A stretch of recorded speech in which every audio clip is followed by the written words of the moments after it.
você analisa pelas assinaturas das raias de absorção da luz desses objetos. Então, foram surgindo ferramentas que vão revelando fatos que eram desconhecidos, que as pessoas achavam, isso aqui é óbvio que não é assim, isso aqui é óbvio que... Não tem nada de óbvio. Quanto mais você analisa, mais você percebe que aquilo que parecia óbvio é muito mais complexo do que parecia, né? Quando você vai se aprofundando, muitas verdades que estavam ocultas vão emergindo e vão aflorando, e você vai entendendo que a natureza é muito mais do que aquilo que se pensava antes.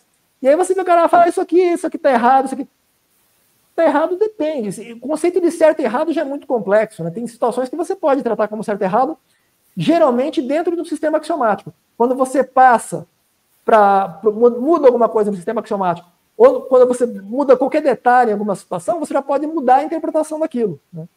Então, eu acho que... Não sei se acabou desviando novamente do que você perguntou. Não, isso essa. Conversar com gente inteligente é isso. Tem variedade de assuntos. Tem tanta coisa que eu quero te perguntar. Você não está morrendo de pressa, não, né? Não, fica à vontade. Pode perguntar aí que... Não, então, porque tem muita coisa interessante em tudo que você falou. Faz muito tempo que eu venho ouvindo de que a ciência estava numa espécie de encruzilhada, porque não consegue conciliar o que seria a física do Newton, a relatividade do Einstein, com a mecânica quântica. E dizem que estavam esperando, eu ouço falar isso, assim, um leigo, né? É uma espécie que eles chamam de teoria do campo unificado.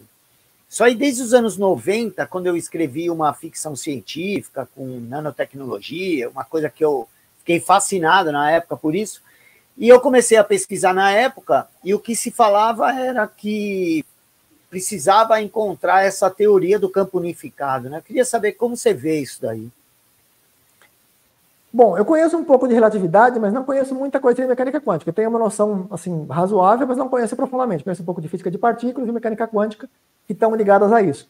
O que eles falam, no caso seria a gravitação quântica, um dos problemas, né, que quando você chega no horizonte de eventos de um buraco negro, quando você tem uma singularidade de um buraco negro, você tem uma região em que tem equações, né, que você usa na relatividade, em que você vai ter uma divisão. Essa questão da divisão por zero trata justamente, um dos pontos é esse, né? Uma das situações em que você precisa fazer uma divisão por zero é que você vai ter raiz de 1 menos v ao quadrado sobre c ao quadrado, 1 dividido por raiz de 1 menos v ao quadrado sobre c ao quadrado. Perdão. Posso pegar a calculadora? Pode. Aí você vai... A equação tradicional da mecânica newtoniana, você tem lá a força gravitacional, por exemplo, né? Que vai ser F igual a M1 vezes M2 sobre R ao quadrado. No caso da relatividade, muitas das equações você vai acrescentar raiz de 1 menos V ao quadrado sobre C ao quadrado, ou multiplicar ou dividir, dependendo do que você vai fazer. Se vai ser contração do espaço, dilatação do tempo, etc. Quando você soma esses fatores, quando você multiplica por esses fatores, em alguns casos, se você chega, por exemplo, na velocidade da luz, você vai ter uma divisão por zero. O V ao quadrado, se o V ao quadrado for 1 e o C vai ser 1, você vai ter uma divisão por zero nesse negócio. Quando dá uma divisão, ou se for 1 ou se for 0. Tem duas situações que você vai... No caso do horizonte de eventos de um buraco negro, né, um buraco negro ele tem duas singularidades. Ele tem uma singularidade no horizonte de eventos, que seria equivalente à superfície do buraco negro, né, aquela região a partir da qual a velocidade de escape é igual à velocidade da luz no vácuo. E você vai ter outra singularidade no centro do buraco negro, né, aproximadamente no baricentro do buraco negro, supondo que ele tenha a simetria esférica, que é o modelo de Schwarzschild, que é o mais simples, o mais tradicional. Então você tem lá aquela singularidade. O que acontece na singularidade? Quando você vai se aproximando daquela singularidade, o tempo vai passando cada vez mais devagar. Quando chega naquele ponto, o tempo para, né? O tempo para e não acontece mais nada ali. Isso na teoria da relatividade. Na singularidade que está no centro, acontece a mesma coisa. Então você não tem um modelo físico atual, não tem uma teoria física atual que dê para você tratar dos fenômenos que acontecem ali pela relatividade, porque quando chega ali, você vai ter uma divisão por zero, o tempo vai parar, você vai ter vários problemas ali, né, que você não consegue tratar matematicamente. O modelo que se usa matemático para representar o fenômeno físico não é apropriado, ou supondo que o fenômeno físico seja bem descrito e totalmente descrito pelo modelo matemático, você tem uma singularidade ali. É possível que o modelo matemático não seja uma representação completa e totalmente fidedigna do fenômeno que está sendo descrito, né? No caso do Newton, por exemplo, a descrição que tinha do Newton ela era incompleta em comparação com a teoria da relatividade, que é um pouco mais completa. Mas é possível que a relatividade também não seja totalmente completa. Se ela for completa, então você tem um problema na superfície do buraco negro e outro problema no centro do buraco negro. Não se consegue descrever o que acontece ali. Um dos problemas é esse.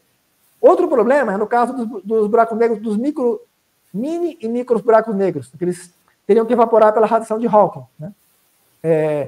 No caso desses micro buracos negros, eles teriam um tempo de vida menor que o tempo de Planck, se eles tivessem uma massa menor que a massa de Planck, que é cerca de 10 elevado a menos 8 gramas, eu acho. É uma massa muito maior que a massa do elétron, que o bóson de Higgs, etc. E esse seria o menor buraco negro que poderia existir, né? Seria um 10 elevado a menos 8 gramas. Quando você trata desses objetos muito pequenos, geralmente você usa a mecânica quântica, né? A mecânica quântica ela é principalmente estatística, né? Ela é um processo probabilístico. Você não tem... Quando, o experimento da dupla fenda, por exemplo, o experimento da dupla fenda, você tem resultados probabilísticos. Se você coloca elétrons individuais atravessando as fendas, eles vão gerar uma nuvem de pontos que vai corresponder aproximadamente a uma onda. Se você vai atravessar uma onda ou várias partículas, muitas partículas, essas partículas vão se distribuir muito aproximadamente como aquela onda que vai formar aquelas regiões, aquelas franjas de interferência. Se você, em escala quântica, se você tenta aplicar a relatividade geral, qualquer outra ferramenta da relatividade, você não consegue conciliar as duas ferramentas. Então, a mecânica quântica, eu não saberia explicar exatamente os detalhes de por que não concilia a mecânica quântica com a relatividade geral. Eu sei que tem estudos de teoria das cordas, tanto as heteróticas quanto as bosônicas, né, as teorias das cordas, elas tentam explicar esse comportamento tanto de partícula como de onda, né? Elas tentam explicar o que poderia acontecer em escala quântica em combinação com a teoria da relatividade, né? Mas o problema da teoria das cordas é que ela não é verificável, pelo menos até atualmente não se tem experimentos, talvez até existam, mas eu não conheço experimentos que verifiquem empiricamente se a teoria das cordas é consistente com... Ela não fez previsões e não houve corroboração ou tentativa de falseamento de hipóteses baseadas em teoria das cordas, né, que pudessem sustentar essas teorias. Um dos problemas da teoria das cordas é que elas são meio que uma panaceia, elas se aplicam a uma grande variedade de 10 elevado a 15, 10 elevado a 500 possibilidades diferentes, e aí você ajusta aquilo em qualquer coisa que você queira. Então você não tem como... No caso da teoria da gravitação, ela faz uma previsão que os satélites por exemplo, na época de Newton não eram conhecidos alguns satélites de Saturno que foram descobertos por Cassini em 1670. O Newton publicou a teoria da gravitação em 1660. Perdão, ele desenvolveu em 1666, mas ele publicou em 1687. Né? O princípio foi publicado em 1687. Mas em 1666 ele já tinha desenvolvido a teoria. Em 1671, o Cassini já observou satélites de Saturno que não eram conhecidos na época do Newton e se comportavam muito precisamente com 6 algarismos de precisão, 99,9999% de precisão, de acordo com a previsão do modelo do Newton. Vários satélites foram descobertos, né, pelo Cassini, pelo Huygens, depois pelo Herschel e outros pesquisadores posteriores, e tudo que se descobre até hoje, eles se encaixam muito bem no que era previsto pelo modelo do Newton. Então, quer dizer, tem uma ampla corroboração, com uma acurácia muito grande do modelo teórico em conformidade com o que se observa empiricamente. No caso da teoria das cordas, não tem isso, não tem um experimento que se possa fazer.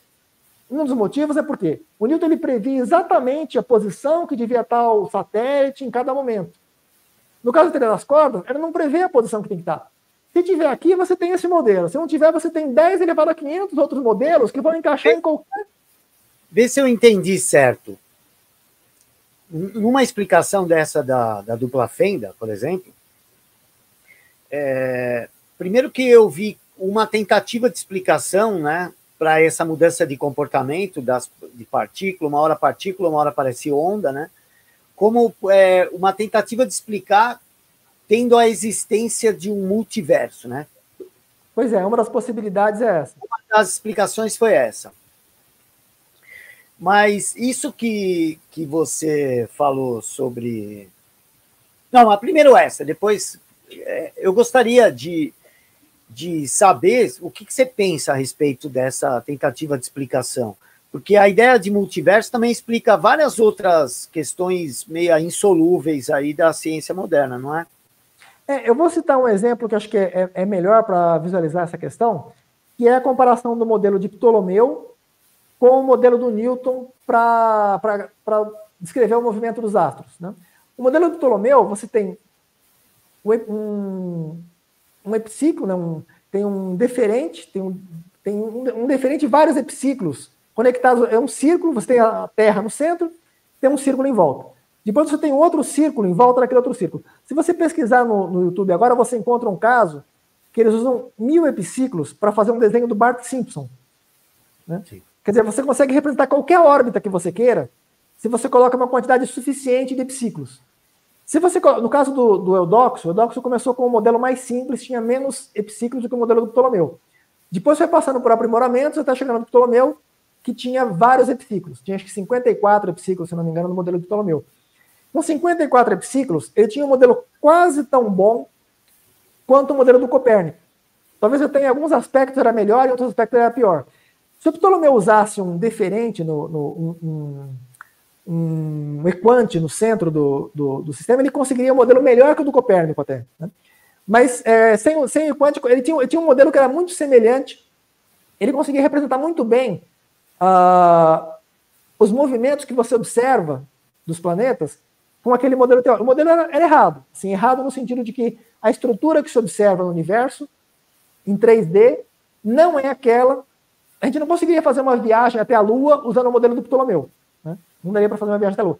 Mas para fazer previsões das posições dos astros, o modelo dele funcionava tão bem quanto o do Copérnico, quanto o do Kepler. Se ele usasse um equante no centro, ficaria tão bom quanto o modelo do Kepler. Ele conseguiria descrever uma elipse usando vários epiciclos. Ele conseguiria ter um movimento que simularia um movimento elíptico usando vários epiciclos. Só que qual a desvantagem desse modelo de epiciclo? Porque ele, operacionalmente, ele é tão eficaz quanto o das elipses, né? Só que, quando foi descoberto, por exemplo, Urano, depois Netuno, depois Plutão, que eles não eram conhecidos na Antiguidade. Na Antiguidade eles conheciam até Saturno, né?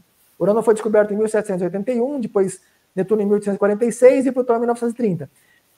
Antes de descobrir Urano, eles tinham esse modelo do Ptolomeu e tinham o modelo do Kepler e tal. Quando foi descoberto Urano, você não precisava de mais nada além do modelo do Kepler, ele já descrevia o modelo de Urano. Ele já encaixava as propriedades, as 3 leis de Kepler, permitiam você descrever o movimento de Urano usando o modelo de Kepler sem mudar nada.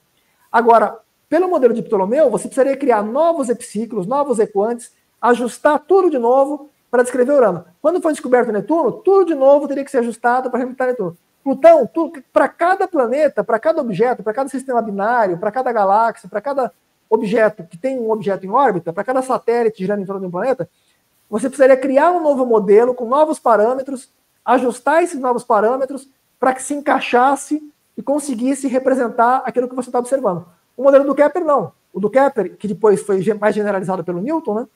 Você consegue representar todos com o mesmo modelo. O mesmo modelo que serviu para os planetas conhecidos continuava sendo apropriado para os planetas que não eram conhecidos e foram descobertos depois. Não só os planetas, mas os asteroides, os cometas, né? Quando foi descoberto Ceres em 1801, Pallas, Vesta, Junos, outros asteroides que foram descobertos, todos eles eram bem representados pelo modelo do Kepler. Já o de Ptolomeu, ele não servia. Ele tinha que ajustar novos parâmetros, criar uma nova estrutura para cada novo objeto. No caso da teoria das supercordas, o problema é basicamente esse. Ele pode explicar qualquer situação, ele pode explicar qualquer fenômeno observável, né? Ele se ajusta a qualquer fenômeno observável, mas ele se ajusta porque tem uma quantidade gigantesca de parâmetros que você pode utilizar para isso. Se você escolhe os parâmetros do jeito que você quer, você explica qualquer coisa. É o problema que tem também na matéria escura, né? A matéria escura, eles ajustam as quantidades e as posições da matéria escura para representar o que está observando. Eles não têm um modelo a priori que você testa a posteriori para verificar se funciona. Eles vão encaixando a posteriori para ver o jeito que fica bonitinho. Tem, na verdade, um caso do aglomerado da bala que é uma corroboração razoável para a matéria escura. Mas para a teoria das cordas não tem o equivalente. Não tem, que eu saiba, pelo menos, não tem nenhuma verificação, uma previsão. Porque uma coisa é você fazer uma previsão, tipo, ano que vem vai morrer um ator famoso.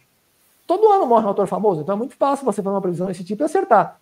Agora, se você prever, o fulano de tal vai morrer atropelado em tal data. Aí você já está sendo muito mais específico. Se você acertar essa previsão, pô, esse cara está prevendo as coisas, né? O cara tem alguma coisa, ou ele matou o cara, né? Ou ele próprio contratou, ou então esse cara tem alguma coisa de normal, né? No caso das previsões da Ilha das Cordas, ela tem essa característica de que você encaixa em qualquer coisa. Né? Se uma coisa não funcionou aqui, você ajusta os parâmetros e passa a funcionar. Isso não funcionou, você ajusta de novo os parâmetros, ela tem uma variedade, ela tem uma versatilidade excessiva. Né? Ela tem uma versatilidade que ela se encaixa, como a psicanálise, mais ou menos como a psicanálise. Se uma parte da teoria está errada, então ele ajusta alguma coisa e passa a funcionar. Ou ele já faz uma previsão a priori que se encaixa. Se é isso, é assim. Se é aquilo, é assim. Então, não tem como estar errada a teoria, porque ela se encaixa, não porque a teoria seja boa, mas porque ela não é testável, ela não é falseável e não se encaixa no modelo no critério de Popper de cientificidade. Então, a teoria da supercorda é muito interessante, é uma ideia interessante, muito engenhosa, né? As variedades de Calabial são praticamente uma obra de arte da matemática, são muito interessantes, mas do ponto de vista científico, rigoroso, elas têm esse problema de ser uma panaceia, realmente. Tem uma propriedade que seria meio uma panaceia. Seria como um polinômio. Né? Polinômio você ajusta em qualquer coisa, mas você não tem uma justificativa conceitual para escolher um polinômio em vez de uma outra função. O polinômio se ajusta em qualquer lugar, mas ele não explica adequadamente o que está acontecendo. Né? Ela não é explicativa, praticamente. Eu estou procurando aqui, só que acho que caiu o marcador, que eu achei muito interessante que você selecionou uma nova série, As Sete Maravilhas da Antiguidade, né? As Sete Maravilhas do Mundo Antigo. E acho que eu perdi aqui, caiu o marcador, mas uma coisa, você fala da geometria euclidiana de cabeça aqui, a lógica de Aristóteles, mas aí uma coisa você colocou na lista,